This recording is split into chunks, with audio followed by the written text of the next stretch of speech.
In today's video, I want to show you how to download TikTok on iPhone. To download TikTok on iPhone, it's very simple. The first thing you want to do, you want to go to your App Store. So let's look for my App Store here. So let's open it up. So guys, so once you open up your App Store, what I want you to do on here, if you check the bottom right corner, you're going to see this magnifying glass, which is the search box. You just want to tap on that search. Once you tap on it, then if you check the top, you want to search for TikTok.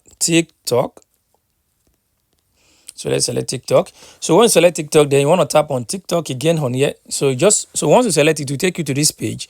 As you can see, I have it downloaded on my phone already. I'll just tap on update, and this TikTok will be updated on my device. But for your own case, you are still new, you just want to download it, you are going to see download. Just tap on that download and TikTok will be downloaded to your device successfully. So guys, this is how to download TikTok on iPhone. I hope this video helped you. Thanks for watching.